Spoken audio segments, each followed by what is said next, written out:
The broadcast is now starting. All attendees are in listen-only mode. Hello, everyone. Thank you for joining today's webinar. It's a pleasure to have you join us today.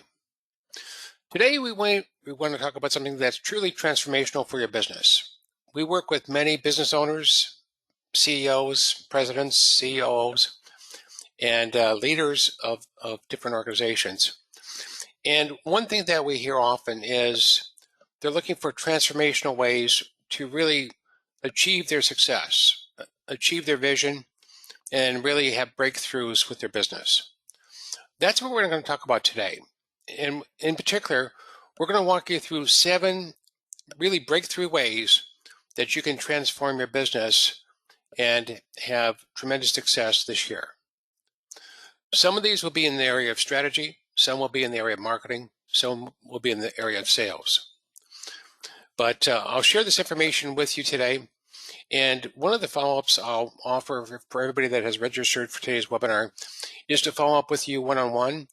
And if there's one area you'd like to dive into and really understand it more deeply, understand the revenue growth best practices that need to be implemented and how they get implemented, understand how we work with clients to achieve their goals, give you some examples.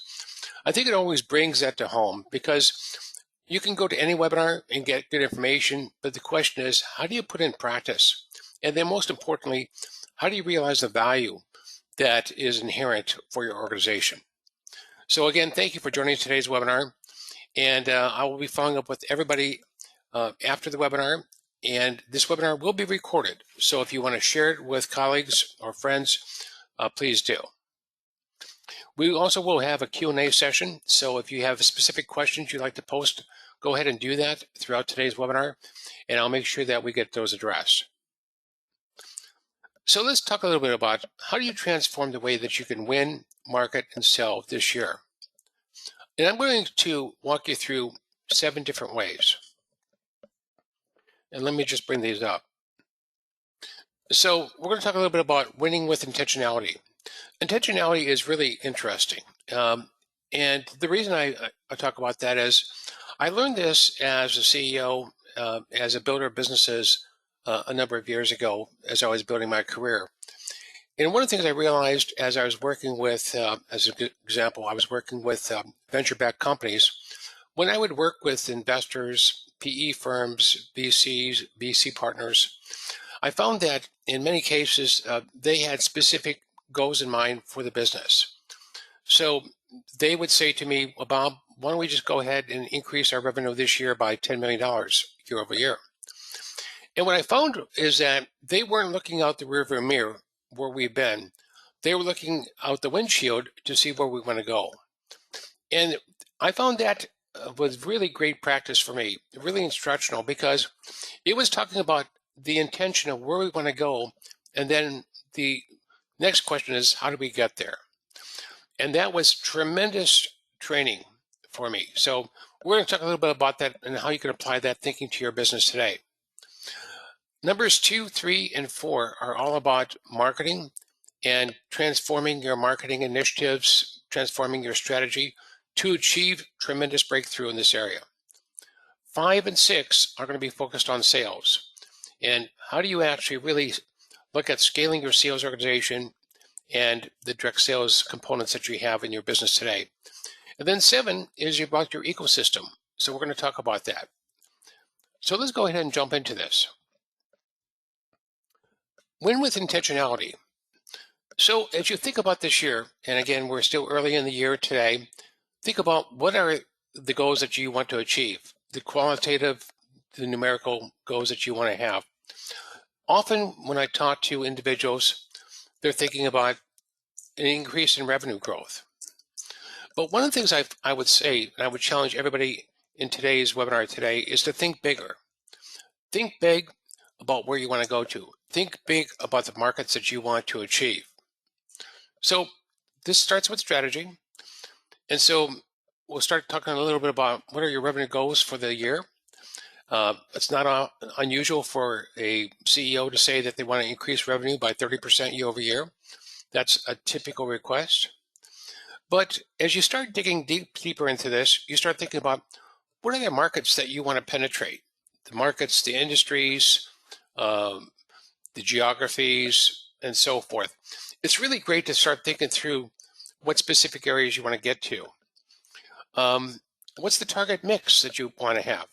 So, for instance, as an example, when I had the good fortune to work with Junction Solutions and Jeff Grill as the CEO there, one of the things that he wanted to do was increase revenue by 30% year over year. We needed to spend about 4 hours together with him and with the management team to really determine where that 30% was going to come from. Because you can't manufacture or engineer outcomes unless you know where they're going to come from. So we really needed to determine which markets, which industries, which solutions they were going to provide. And then once we did that, we could actually do what we call revenue engineering. What's your best ICP? So if you think about your best customers, we're always thinking about the ideal customer profile.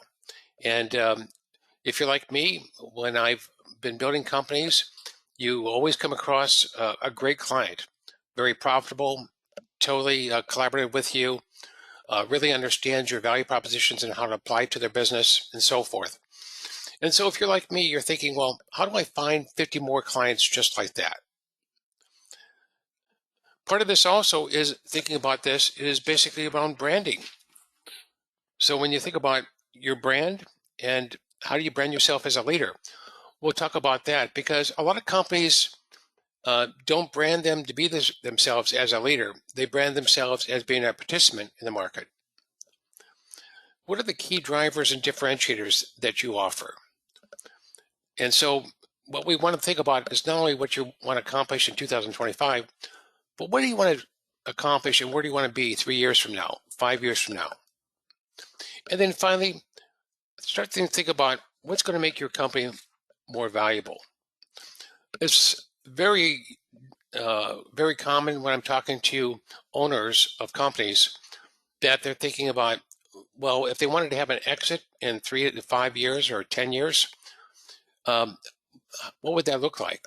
And one of the things that we often talk about is what things can we do today, each and every day, to create tremendous value so that when that day happens, you go through an IPO, you get acquired, or you do a merger or an acquisition, you're looking at the substantial levers for value and valuation that are important to you. Another thing that's important when you're thinking about getting started is from where you are today to where you want to get to, is really you need a revenue acceleration system. So this infographic that you see in front of you today is something that we've created and perfected at On Demand Advisors for the past 15 years. And before that, we implemented it at a number of B2B companies when I was CEO. And Craig, my partner, was the CMO. So we did this before, we did it in practice. But this really is tremendous because once you understand how to do this and put this system in place, it will serve your career for the rest of your life. And it'll give you the type of growth and outcomes you're looking for. So we won't spend a lot of time talking through the revenue acceleration system today. We've done this with other webinars, but needless to say, you need a framework on how you're going to implement revenue growth best practices going forward. And by the way, we can have a one-on-one discussion where I'm happy to walk you through this system. So the first thing is intentionality. We need to know where we're going, and then we need to create a plan on how to get there. The second area that I want to cover as a transformational objective for all of you on today's call is what would you do if you could 10x your demand for your services and solutions? So one of the questions that a lot of times we end up chatting about is, do you have enough leads today to hit your target? And it's always a common discussion with every person, VP of Sales, Chief Revenue Officer, CEO, is there is not enough demand. There's not enough lead volume. And even if you do get the volume to where it needs to be, is it the quality that you want? So This is really important. And to do this, you need to put in an engine. And so we've created what we call a demand generation engine. And there are 9 components that go into this engine. And again, this is one area we can have a separate one-on-one conversation if you're interested in this. But when you implement this engine, it's going to allow you to scale. Because if you're like me and you scale the business, for instance, as we talked with Jeff Grill, 30% in terms of revenue growth year over year, you can imagine the next year it's going to be another 30% and another 30%, or it may be more. It may be 50%. So you've got to be able to have a scalable engine. The challenge a lot of times when I work with executives is they're looking for a silver bullet. And revenue creation is a process. It's a process that needs to be mastered, and you need to put an engine in place for each of your key markets that you're going after. So think about this. You may be going after 3 different vertical markets, but you also have another market, which is customers. So the customer upsell, cross-sell is also an additional market. You may have another area, which is a route to channel, which is the partner program. So maybe you're not focusing on as much on direct sales as you are on partners and how you can get leverage into the marketplace or ecosystem. That's another area that needs to be set up with. And then finally, you may be introducing new solutions and services to the market, and you need to make sure that you have an engine behind each of these different initiatives so that you're going to achieve the scalable success you're looking for. Now, as we put this engine in place and think about this, a lot of the questions I would have if I was sitting here on today's webinar is, does it work? So I'll just talk about one of our clients, AppExchange, and that we began working with them. And as we thought about it and started working with Mike Prager, who's the CEO of the company, Mike wanted to double revenue every year going forward. So as we worked with him, we figured out what did we need to do to actually help him do that.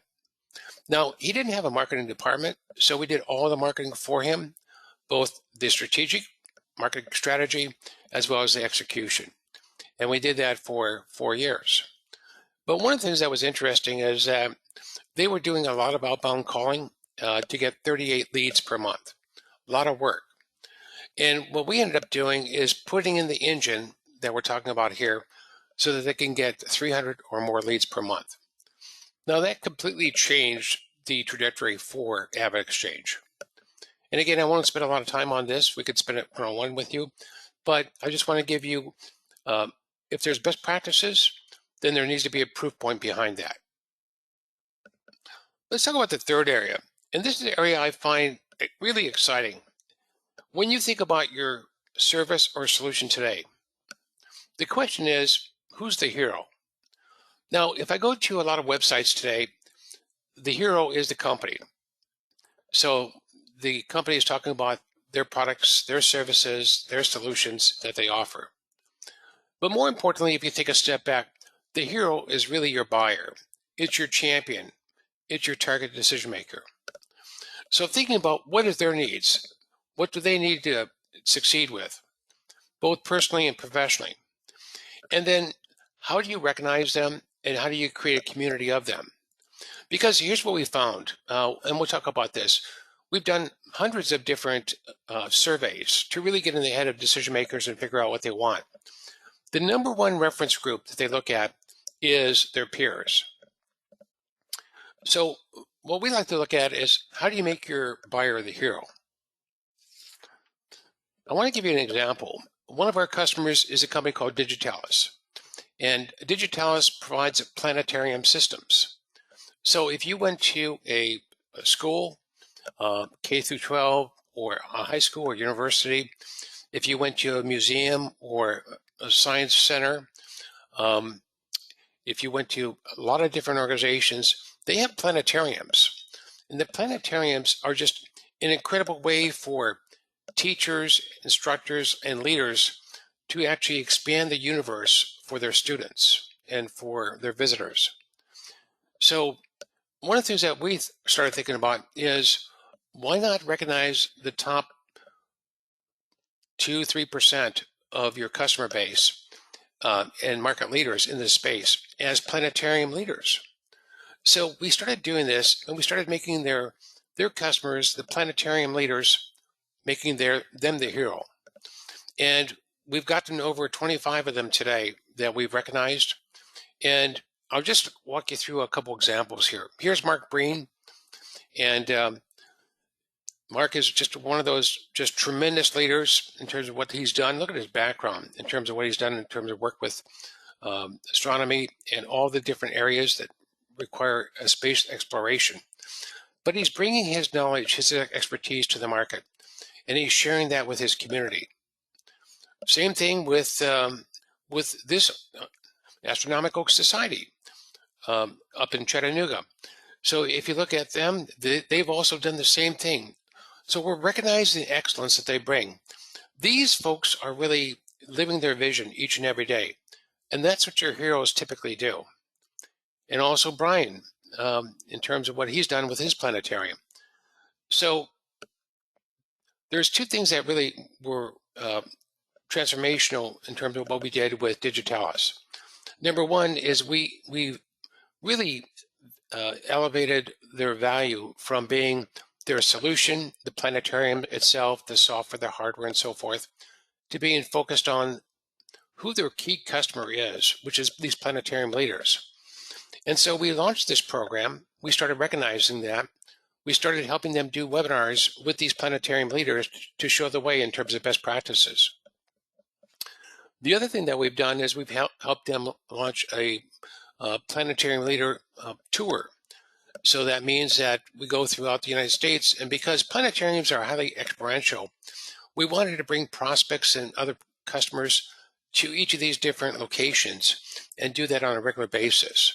So it builds community, it builds thought leadership, and it really recognizes the leaders that they have.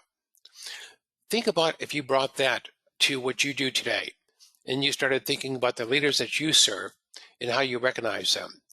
That would be, in essence, very transformational, much like we've done with Digitalis. Let's go on to the fourth area of transformation for 2025 for you and for your success. Everybody has marketing spend. So you're going to put money in different programs, campaigns. You may spend it with different partners. You're going to go to different events, trade shows, and so forth. So you're going to spend money in a lot of different areas. But one of the biggest keys that we often find is that companies do spend money in marketing, but in many cases they have a hard time understanding what the ROI is. And the reason that's important is because $1 in should equal $2 to $5 out in terms of success. And so you've got to be able to say, how do we engineer that type of outcome? The second thing is choosing the right places to put your money. So all of us are going to put money into marketing, but rather try a hit and miss approach. There are really good ways to figure out through your buyer, through your decision makers, where should the money be spent so that you can reach them and engage with them. And one of the things that we do at On Demand Advisors is we start looking at how to measure this. So ROI is really important. If you've got programs, and we all do, you're going to look at the programmatic ROI and really start understanding which programs are paying off and giving you the return and which ones are not. You're going to look at your website. Is your website converting visitors into prospects? Are those prospects being educated? Are you shortening your sales cycle because they come to your website? And are you getting a better quality of prospect in the process? If you're launching new products, new services, the question is, what's the return? Most of us, and I can speak for myself as being a CEO of a number of software companies, spend a lot of money on R&D, a lot of money on innovation. But as you bring that to the market, you're always thinking about, well, how do I launch this, and how do I make sure that I get the ROI, the customers, the prospects to invest in this new product or service? And then you look at marketing. You look at what's the payback that you have in marketing. So one of the best ways to think about this is, how do you become a data-driven company in these areas? so that you truly have visibility about what's paying off and what's not. So that's number 4. Number 4 is about marketing ROI. Let's talk about moving it from marketing into sales, accelerating the sales process. What's interesting is that many companies today aren't selling just tremendously large deals like they did in the past. They're not hunting for elephants, if you will. What they're really looking for is they're looking at smaller transactions, perhaps subscriptions, and they're thinking about, how do I actually do this with velocity? So today, it's all about velocity, not only for you in terms of your cost of sales, cost of goods sold, but it's also for your prospect, for your buyer. Because most buyers today are fairly impatient. They are coming to you. They don't want to just talk to a salesperson. They want to be consulted. They want to get high value information like out of today's webinar. And they're really looking at accelerating the process. So we're always impatient. So one of the things that we've done is we looked at the website. So today, just think about this. Look at your website today and say, when visitors come to your website, let's say you get 5,000 visitors that come to your website every month. What is the success that you have with your website today in terms of educating them on the digital journey, setting preference for your services, your solutions for your company, and then converting them from being a visitor to being a prospect? So if you look at it candidly, I think you'll find that on a scale of 1 to 10, you'll say, well, maybe I'm not a 10 yet, but maybe I'm a 5. And so what we look at is, how do we transform an informational website into what we call a sales-driven website? So one of the things that is unusual today that's changed over the past 5 years is a lot of times the last place that somebody wants to talk to in an organization is a sales team. So it's not unusual that all of your prospects, all of your buyers are going to start their journey digitally. They're going to start it on the internet. They're going to look at the website. They're going to look at on as much as they can through the internet as they can to get educated, to have preference set, to come up with their scorecard, and so forth. That's really important in terms of being able to influence that. So we created something called the sales-driven website. And the sales-driven website, let me just give you an example. Take your best salesperson and think through the consultative steps that they would take somebody through. Let's say that person is in the healthcare field, and you're talking about what are the issues that they have, the challenges that they face that you can address. What are the solutions that you provide? So what are the frequently asked questions that everybody has that you can see on here? Who are the type of clients that they would relate to in healthcare? And then what are the next steps? Now, this example here is Technical Toolboxes, one of our clients that we have in Houston, Texas. They provide engineering performance management solutions to the oil and gas industry. And one of the things that we wanted to do with them is start creating buyer's journeys to enable their prospects and customers to self-select and choose the right journey. So when you think about a buyer's journey, that buyer may relate to themselves by industry. I'm in healthcare. I'm in financial services. I'm in automotive. They also may be looking for a specific type of solution. So for instance, they may be looking for a solution that would be for a persona or for their area. So I'm looking for solutions in the area of finance. I'm looking for solutions in the area of sales. I'm looking for solutions in the area over here in marketing. So what you want to be able to do is you want to be able to have the ability for an individual that comes to your website, self-select, and then now take them through that buyer's journey. If you can get all of the education and preference setting done digitally on your website, wouldn't that be fantastic in terms of shortening your sales cycle and improving your conversions? So this is an example. So you can see here on Technical Toolboxes, we were doing this based upon the type of engineer that we're working with, aka the audience. And then we can also do that based upon the solution that they're interested in. So there are a lot of ways that you can set up a buyer's journeys and accelerate the learning, education, and preference setting process. In some cases, what we find is that we can actually do number 8 too, which is complete the sale on the website.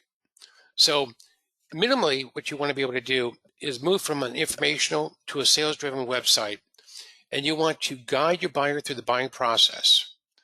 So number 1, project power and energy your brand, if you will. Number 2 is enable self-selection. If I'm coming to your website, I'd like to be able to choose perhaps the industry that I'm in, perhaps the solution I'm looking for, perhaps the area of focus. And there are a lot of different ways that you can set up this criteria to initiate the buyer's journey. Once you do that, you start thinking logically through what are all the steps that need to happen in terms of the education, evaluation, selection of a solution like yours that you need to enable for that discussion. So you want to educate, develop your leads, you want to prioritize them. When you do this on the website, of course, if you're using a marketing automation system, you can capture the buyer's behavior on the website. You can score that, you can grade that, which we help our clients set up and do. And then you're in a position to really start understanding who you need to engage with from a sales perspective. This not only reduces your cost of sales, you can sometimes reduce your sales process by up to 33 to 50% by doing this with a sales-driven website. But you can also provide a consistent experience, as I call it. And a consistent experience is whether somebody's engaging with you offline through one of your sales executives or through a partner that represents your solution, or online in terms of your sales-driven website, they're getting the consistent, consultative, authentic experience each step of the way. So the sales-driven website, I think, is one of the most phenomenal innovations that we've come up with at On Demand Advisors. And what we're going to do next month, is we're actually launching a new client sales-driven website, and we're actually going to walk you through that in next month's webinar. So we're going to walk through just really an exciting manifestation of a sales-driven website with one of our clients. So please go ahead and register for that after today's webinar. Let's talk about the 6th area that is really transformational for your business this year.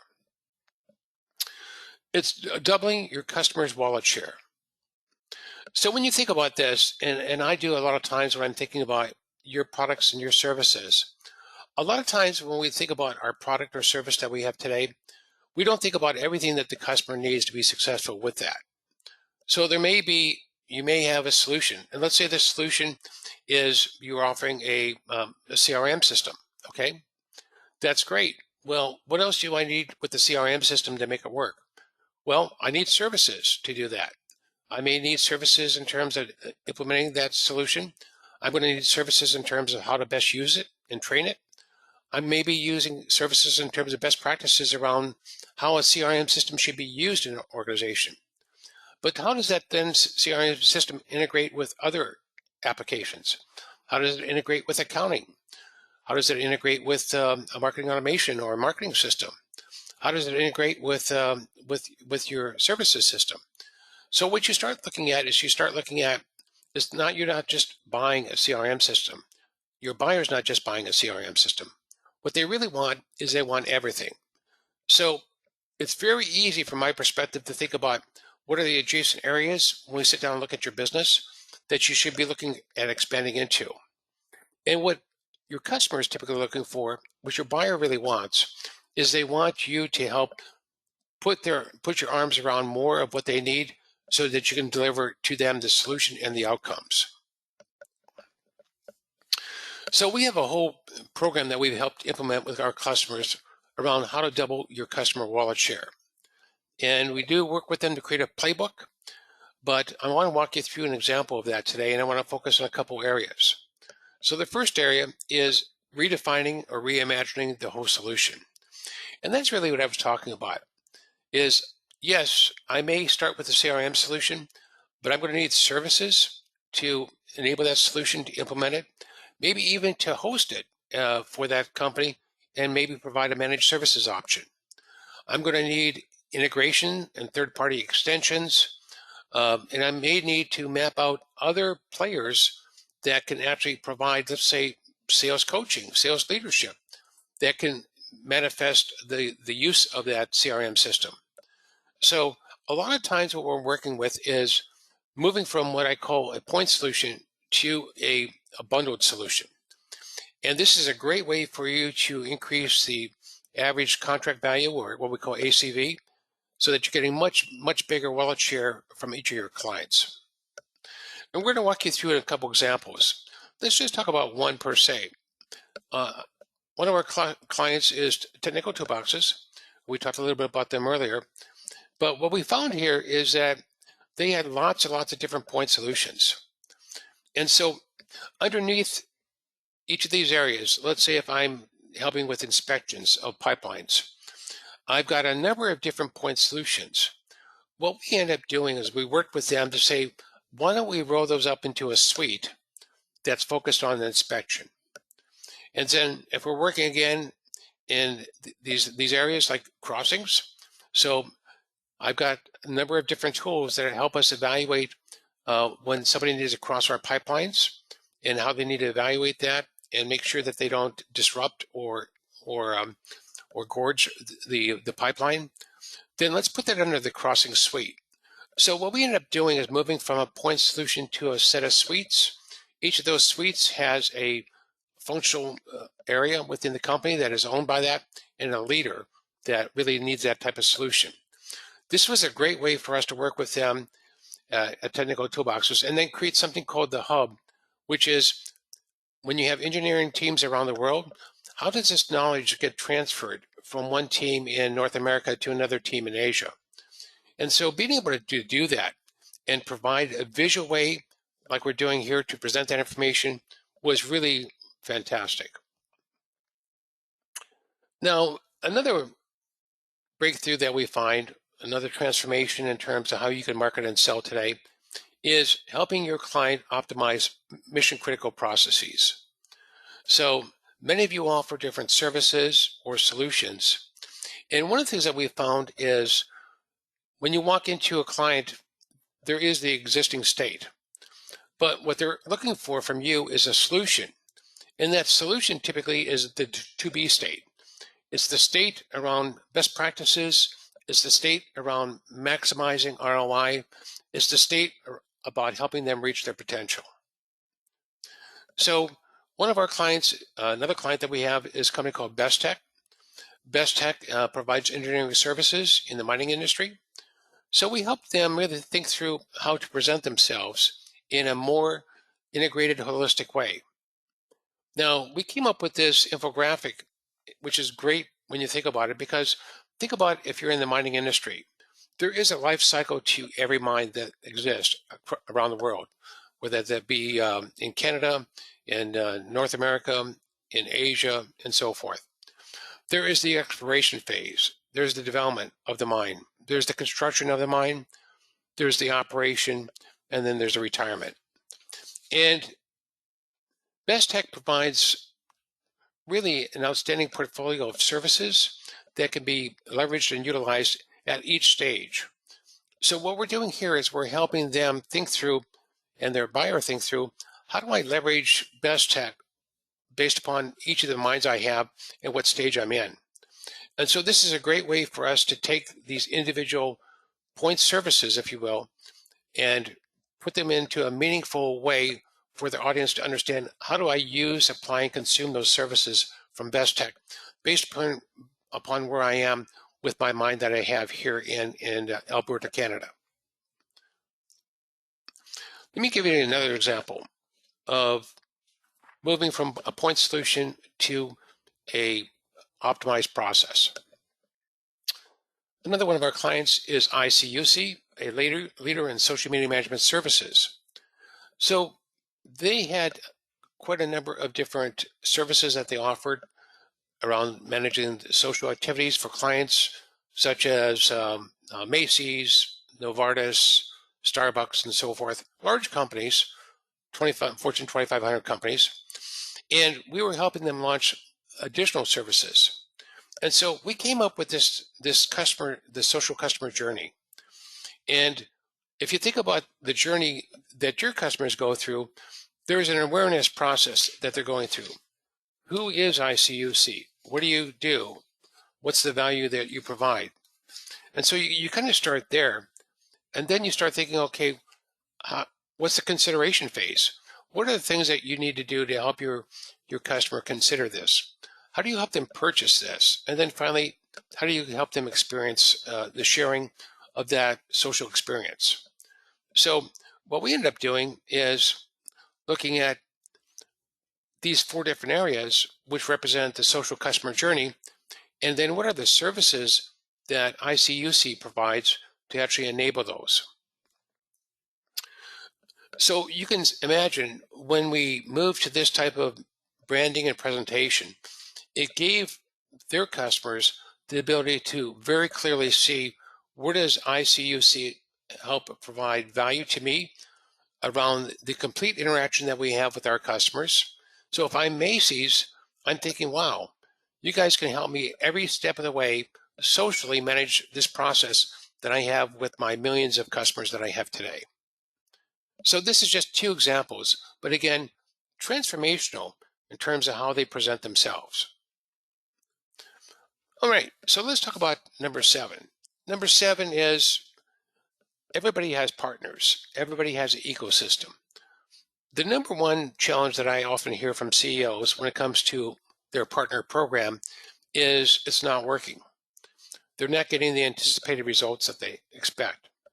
And I don't know if you find that to be the case for your company, for yourself today, but it's very common. So one of the things you look at is, well, okay, so for those that you have in the partner program today, how did you go about selecting them, or did they select you? And then most partner programs are opportunistic, meaning that I talked to a company that we have up in New Jersey, and they said, gee, we've got this great partnership with IBM, but we only get a chance to do 1 transaction a year. And so it's a significant transaction, but the CEO is saying, well, how do I get from 1 to 12 per year? And so one of the challenges that they had is they set up an opportunistic engagement from the get-go. So the first thing you have to look at is, what type of partnerships do you want to set up with those partners in your ecosystem? And we help companies do this all the time. And some are referral partners, some are resellers, some are embedded partners. When I was the CEO at Intact, we had 300 different partners. And half of the revenue that we had came through the channel. That was a tremendous value and success that we had. It also allowed us to reach many markets that we could never reach on our own, directly through our sales team. So we had many of them. We moved from the referral all the way over to the embedded partnership program, where we were logically embedded. Our accounting system was logically embedded in their suite of offerings that they took to their customers. And that is truly transformational.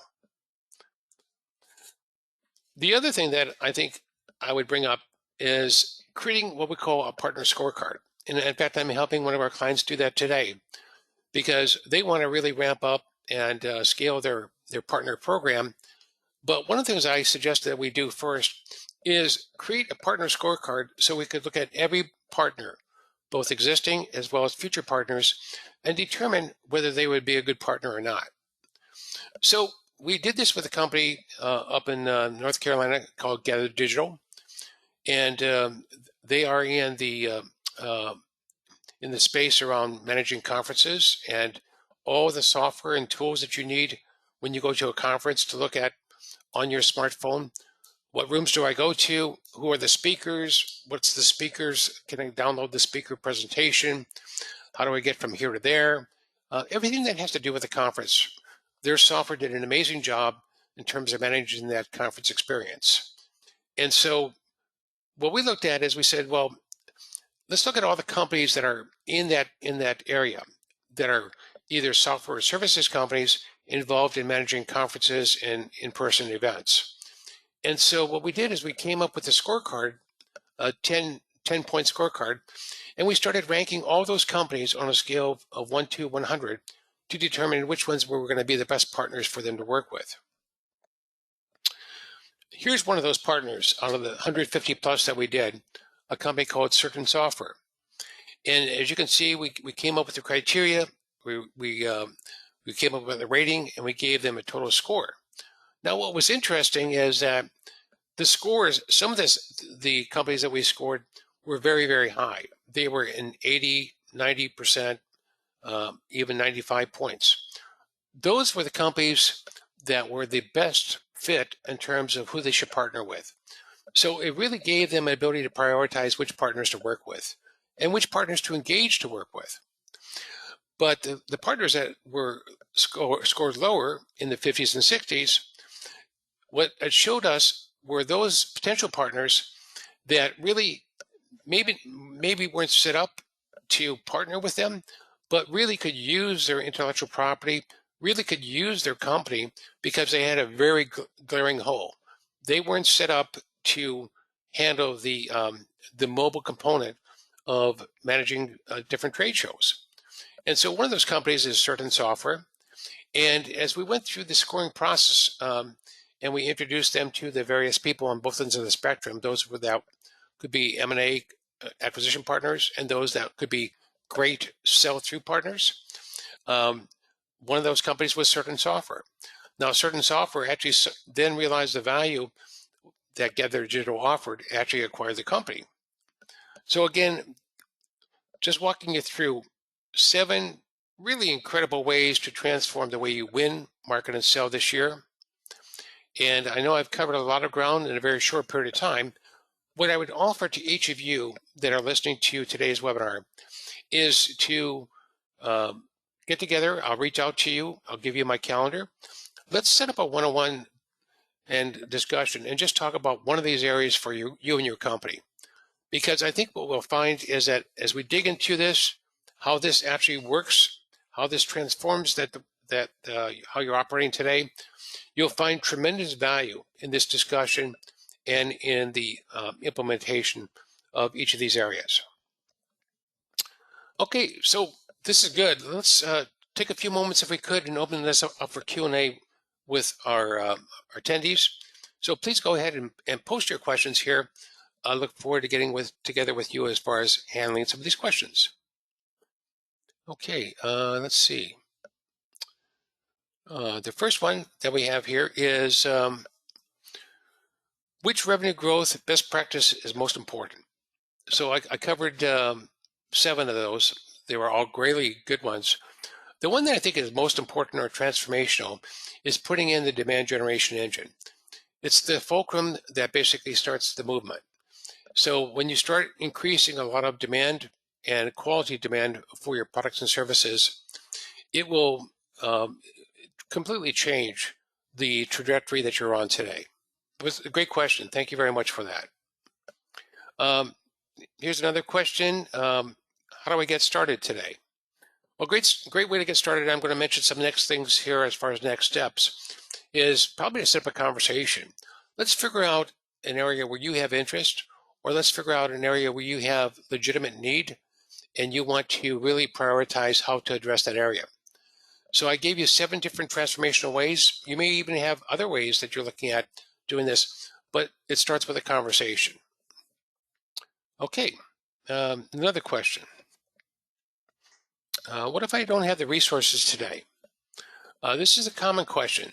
Depending upon the size of your company, you may not have the resources to actually implement and attack some of these transformational ideas and methods that we're talking about. This is not unusual. One of the things that Craig and I did when we founded On Demand Advisors is we wanted to make sure that you not only had the best practices at your disposal and the plan on how to get there, which we call the playbook, but you also had resources available.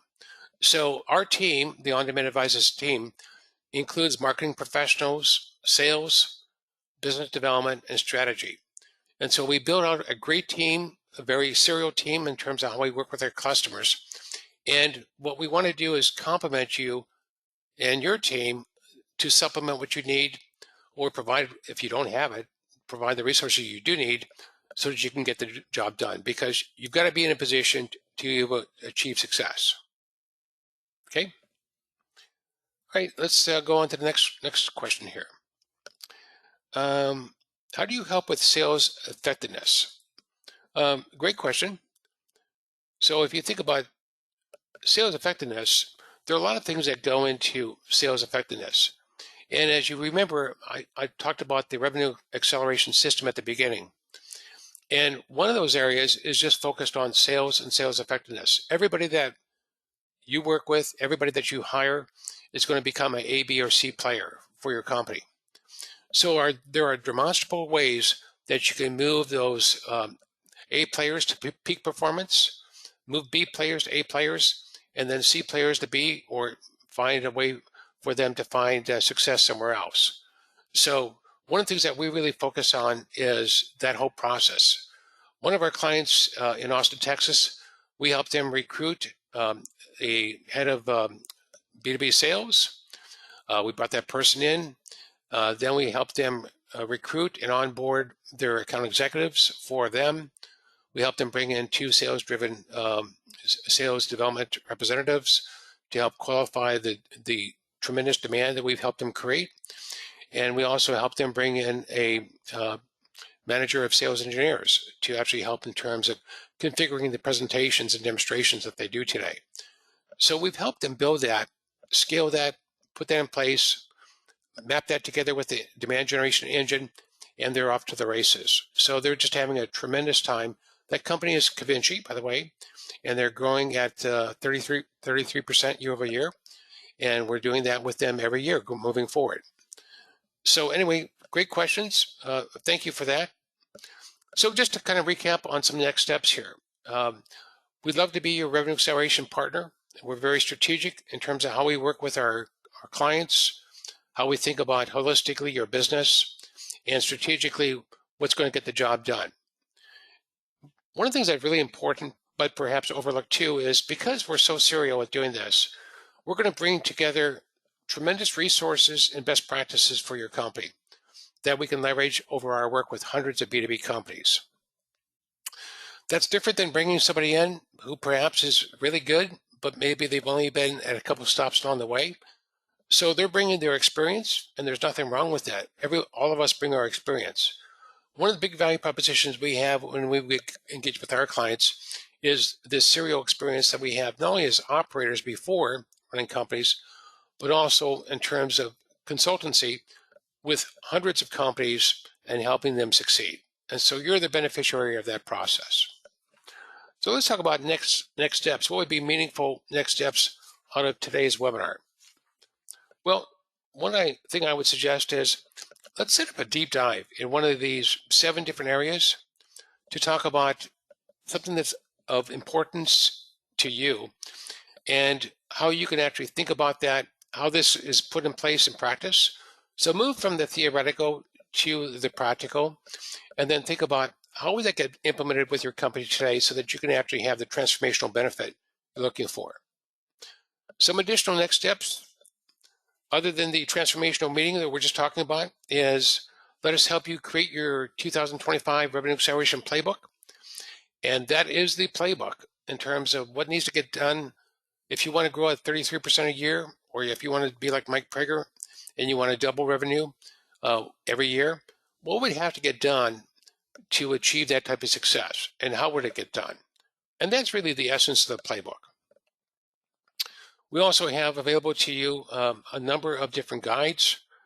We've created some tremendous guides in terms of the customer upsell, cross-sell program, how to implement your ultimate partner program, how to create that playbook that we're talking about, or how to think about the ultimate revenue acceleration system. So we've got these guides. Just go ahead and let me know what would be of value to you. And of course, join us next month on March 13th. We're going to be walking you through how do you move from an informational to a sales-driven website? How do you look at accelerating your sales cycle by up to 50%? And how do you do this, this uplift, if you will, and really provide the better branding and customer engagement experience with your buyer. So we look forward to you joining with that too. But I just wanted to say thank you very much for joining us today. It's been a pleasure having you join us. It's been a pleasure having you participate with today's webinar. Thank you very much for your questions. And we're focused on your transformation, the transformation that you want to affect with your management team, with your employees, with your stakeholders that you have today, and really achieve the vision and success that you deserve in 2025. So with that, thank you. With that being said, thank you very much for coming. Look forward to my follow-up with each of you. And on behalf of myself, Craig Remy, and our entire On Demand Advisors team, thank you for joining us and participating in today's webinar.